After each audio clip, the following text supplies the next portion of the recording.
जय श्री कृष्ण। राधे राधे। भगवान श्री कृष्ण का दान वचन अमृत।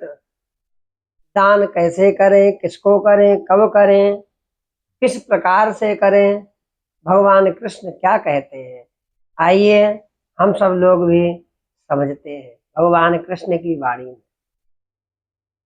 यदि आप अभी हमारे चैनल से नहीं जुड़े हो, हमारे चैनल से जुड़िए, सब्सक्राइब करिए, लाइक करिए, शेयर करिए और सभी को ये दान के विषय में पता लग सके कि भगवान कृष्ण क्या कहते हैं। आइए आरंभ करते हैं। कृष्णाय वासुदेवाय देवकी नंदनाय च नंदगोप कुमाराय गोविंदाय नमो नमः। लीला पुरुषोत्तम भगवान श्री कृष्ण का अवतरण धर्म की प्रतिष्ठा, सत्कर्मों के संस्थापन तथा भक्तों पर साक्षात कृपा करने के लिए हुआ करता है। उनके जन्म और कर्म दिव्य लोक संग्रह तथा लोक शिक्षा के लिए हुआ करते हैं। भगवान का दिव्य चरित्र अत्यंत मंगलमय और परम पावन है। उनकी चर्या, उनके उपदेश लोक के लिए महान कल्याणकारी हैं। श्रीमद् भगवत आदि पुराणों में उनके महनीय लोक कल्याणकारी लीलाओं का ने दर्शन हुआ है। भगवान के आविर्भाव जन्म से लेकर परम धाम गमन तक के मार्मिक प्रसंगों का उल्लेख हुआ है। भगवान ने लीला के माध्यम से, उपदेशों के माध्यम से लोक को महान शिक्षा प्रदान की है। श्रीमद् भगवत गीता तो भगवान की साक्षात वाणी ही है, जिसमें कर्म योग, ज्ञान योग, भक्ति योग की विशद मीमांसा और दान के त्रिविध भेद बताए हुए हैं। सात्विक दान की प्रतिष्ठा हुई है। भगवान ने क्या करणीय है और क्या अकरणीय है, इसमें शास्त्र ही प्रमाण है। भगवान का दिव्य जीवन शास्त्र की मर्यादा से ही प्रतिष्ठित है। उनकी चर्या द्वारा शास्त्र प्रतिपादित कर्मों का ही अनुष्ठान हुआ है।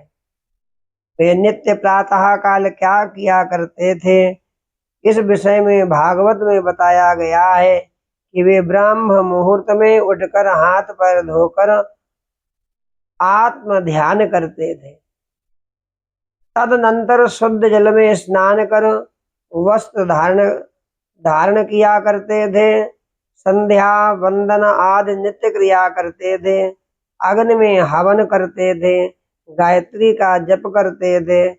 तदनंतर तर्पण आदि करके ब्राह्मणों की पूजा करते थे और ब्राह्मणों को वस्त्र, आसन, तिल सहित 13,084 गौएं दान करते थे।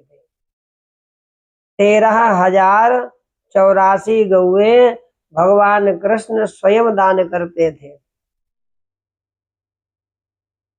अलंकृतेभ्यो विप्रेभ्यो बद्धम बद्धम दिने दिने। श्रीमद् भागवत में आया है कि उन गौओं के सींग सोने से और खुर चांदी से मढ़े हुए थे। गले में मोतियों की मालाएं पड़ी थी।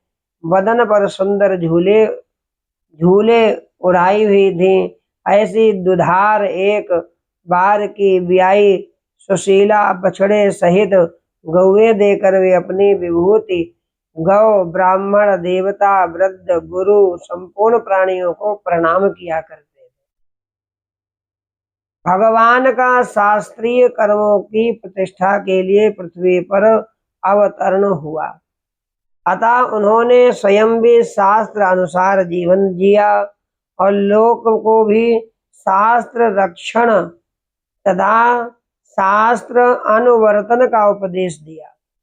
वर्ण आश्रम धर्म के अनुपालन तथा तद अनुसार सदकर्म अनुष्ठान के लिए उन्होंने बार बार कहा है। गरुड़ पुराण में उन्होंने गरुड़ जी को बताया कि जीव अकेले ही जन्म लेता है, अकेला ही मरता है एवं अपने पाप पूर्ण भी अकेले ही भोगता है। उसके मृत शरीर को मिट्टी काष्ठ के समान छोड़कर उसके सभी बांधव लौट आते हैं शमशान से।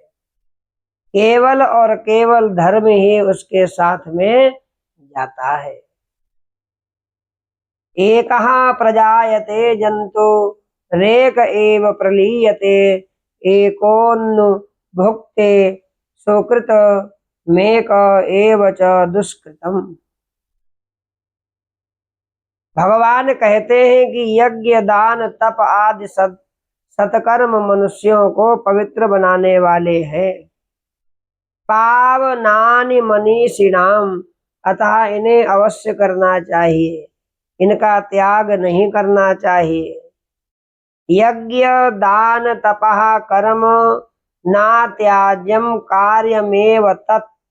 दान रूपी पाथे के सहारे प्राणी परलोक के महामार्ग को सुखपूर्वक पार कर जाता है। गृहीत दान पाथेय सुखम याति महाध्वनि। निष्फल दिन। भगवान ने एक बड़े ही महत्व की बात बताते हुए कहा है कि जिस दिन स्नान दान जप हवन स्वाध्याय देव पूजन ये सब कर्म नहीं होते, मनुष्य का वह दिन व्यर्थ हो जाता है। स्नानम दानम जपो होमः स्वाध्यायो देव अर्चनम यस्मिन् दिनेन सेव्यन्ते सा वृथा दिवसो नृणाम।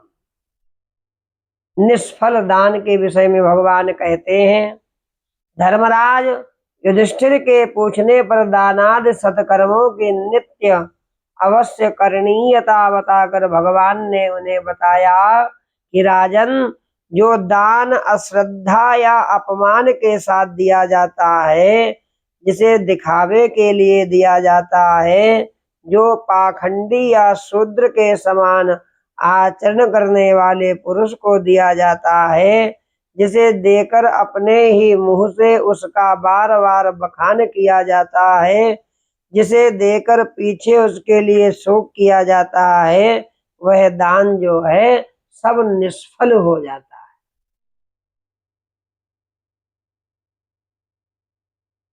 दाता की उत्तम गति भगवान कहते हैं, हे युधिष्ठिर, जो दान तपस्या सत्य भाषण और इंद्रिय संयम के द्वारा निरंतर धर्म आचरण में लगे रहते हैं, वे मनुष्य स्वर्गगामी होते हैं।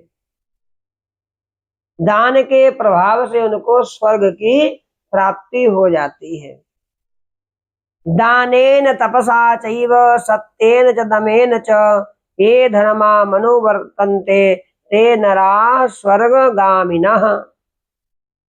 अब भगवान कहते हैं कि धन की एकमात्र गति है दान।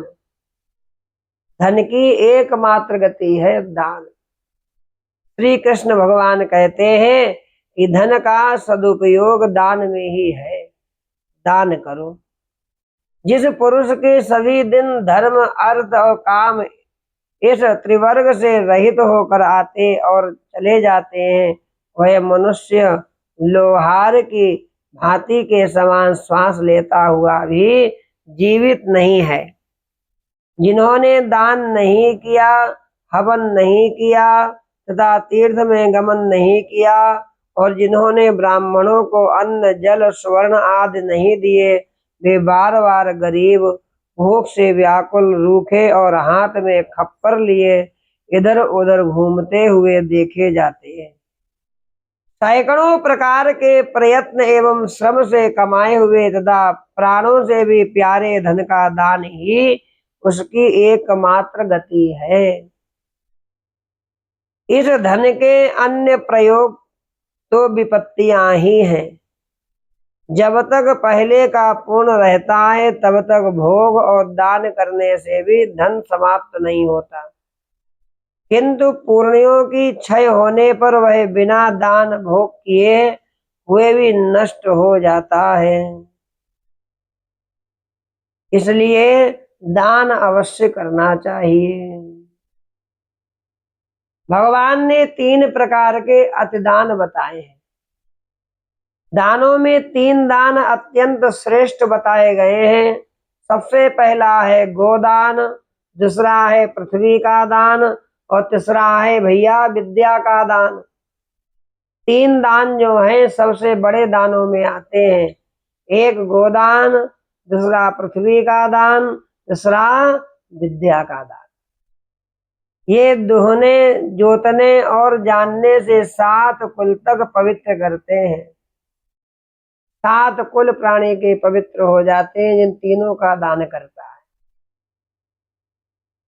दान का सतफल क्या होता है?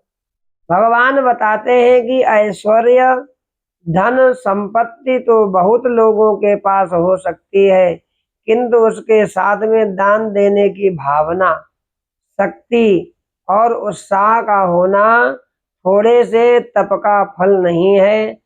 जिसने महान तप किया हो उसी के पास धन भी रह सकता है और दान देने की शक्ति भी।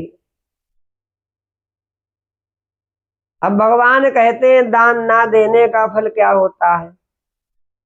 जो दान नहीं देता वह दरिद्र हो जाता है और दरिद्र होकर उसे विवश होकर पाप करना पड़ता है और पापों के प्रभाव से वह नरक में जाता है और नरक से निकलने पर फिर दरिद्र और पापी हो जाता है। इस तरह वह भारी कुचक्र में फंस जाता है। अतः दान अवश्य देना चाहिए। अब भगवान कहते हैं 3 दानों की विशेष महिमा बताई गई है। भगवान कहते हैं कि अग्नि का पुत्र स्वर्ण है, भगवान विष्णु की पुत्री पृथ्वी, पृथु अवतार में पृथ्वी, तथा सूर्य देव की पुत्री गौ, इन तीनों के दान से त्रिलोकी के दान का फल मिलता है। विविध प्रकार के दान बताए गए शास्त्रों में। भगवान कहते हैं विद्या का दान। श्री कृष्ण भगवान ने विद्या दान को विशेष दान बताया है और कहा है कि विद्या के बिना मनुष्य धर्म अधर्म की जानकारी नहीं प्राप्त कर सकते। इसलिए धर्मात्मा पुरुष को विद्या दान में सदा तत्पर रहना चाहिए। तीनों लोक, चारों वर्ण, चारों आश्रम और ब्रह्मा आदि सभी देवता विद्या दान में ही प्रतिष्ठित हैं। गृह दान। गृहस्थ आश्रम तथा गृहदान की महिमा में उन्होंने बताया है कि गृहस्थ आश्रम से बढ़कर कोई धर्म नहीं है, गृहदान से बढ़कर कोई दान नहीं है, झूठ से बढ़कर कोई पाप नहीं है और ब्राह्मण से बढ़कर कोई पूज्य नहीं है। भूमि के दान के विषय में भगवान कहते हैं भूमि दान से बढ़कर दूसरा कोई दान नहीं है, भूमि छीन लेने से बढ़कर कोई पाप नहीं है। दूसरे दानों के पूर्ण समय पाकर क्षीण हो जाते हैं, किंतु भूमि दान के पूर्ण का कभी भी क्षय नहीं होता है। गोदान की महिमा भगवान कहते हैं गौ माता तो भगवान की लीला सहचरी ही है। वे सदा गौओं के बीच में रहा करते हैं और उनकी सेवा किया करते हैं। भगवान स्वयं गौ के कल्याण के लिए उनका अवतरण हुआ। उन्होंने अपनी चर्या द्वारा नित्य गौ सेवा करने की सीख दी है। वे सदा गौओं का दान किया करते हैं। उन्होंने गौ में सभी देवताओं, ऋषियों, महर्षियों, पितृगणों, वेदों, गंगा आदि नदियों की प्रतिष्ठा बताई है। भगवान ने कहा है कि दान में दी भी गौ अपने विभिन्न गुणों द्वारा कामधेनु बनकर परलोक में दाता के पास पहुंचती है और दाता का उद्धार कर देती है। जैसे प्रज्वलित दीपक घर में फैले हुए अंधकार को दूर कर देता है, उसी प्रकार मनुष्य कपिला गौ का दान करके अपने भीतर छिपे हुए पाप को भी निकाल देता है। अपने हाथ से किए गए सत्कर्म की प्रशंसा। एक महत्वपूर्ण उपदेश में भगवान का कहना है कि जो भी सत्कर्म किया जाए अपने हाथ से ही करना चाहिए। तभी तक मनुष्य अपने परिवार वालों का भाई बंधु और पिता बना रहता है जब तक वह जीवित रहता है। मरने पर उसे मृत समझकर सभी तत्काल अपना स्नेह खींच लेते हैं, घर वाले सब धीमे धीमे भूल जाते हैं। इसलिए मनुष्य को स्वयं ही अपने लिए अन्न जल और शैया आदि का दान करना चाहिए। दूसरे के सहारे नहीं रहना चाहिए। हम मर जाएंगे तो हमारे लिए दान किया जाएगा। मनुष्य स्वयं ही अपना बंधु है, इसे हृदय में स्मरण रखना चाहिए सदैव। जो दान धर्म भोग आदि के द्वारा स्वयं अपना कल्याण नहीं कर करता तो फिर उसके मरने के बाद उसके लिए दूसरा कोई क्या व्यवस्था कर सकता है, क्या दान कर सकता है। बड़ा दुर्लभ होता है कोई दान करे। इसलिए भगवान कहते मनुष्य को स्वयं प्रयास करना चाहिए, प्रयत्न करना चाहिए कि स्वयं दान करे। जय श्री कृष्ण। राधे राधे।